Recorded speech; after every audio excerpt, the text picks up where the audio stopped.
આપણે જે મકાન જોવાનું છે અહીંયા પહોંચી ગયા છે. અંદર જઈને તમને દેખાડું કેવું મોંઘું મકાન છે. આ મકાનનો આપણે મુખ્ય દરવાજો છે. અંદર જઈએ આપણે મકાનમાં આવતા જ માં મેલડીના દર્શન થાય. આપણે દર્શન કરીએ.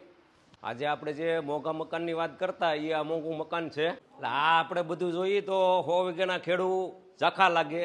તો આવા બધા મકાનમાં ભાઈ આટો મારશું ને તો વાડીએ પાણી વાળવાનું ભૂલાઈ જાય. હવે હું તો અહીંયા પાણી પી લઉં. હા, આ ઇલેક્ટ્રિક સિમની છે. આપણે અહીંયા દેશી હોય, અહીંયા વિલાયતી છે. આપણે જે ગેસ ઉપર રાંધીએ જે વરાળ થાય એ અહીંયા ઉપર ખેંચી લે.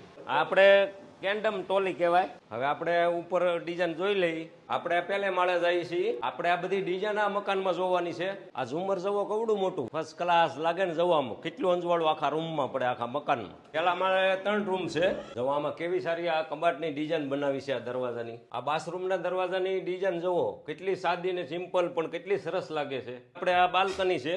આ રૂમની સીલિંગ જુઓ કેવી એક સરખી બનાવી છે. જુઓ ડિઝાઇન તમે જુઓ એની. આ ડિઝાઇનરે જુઓ આખી રૂમમાં કેવો પડદો સરસ ગોઠવો છે.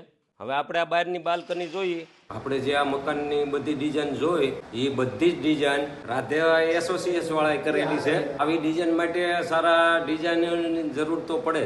આ બધું જોયા પછી ખબર પડી આમાં અંગ્રેજીના નામ પણ આવડવા જરૂરી છે. હવે એવું લાગે છે આ બધું જોવું હોય તો અંગ્રેજી શીખવા જવું પડશે.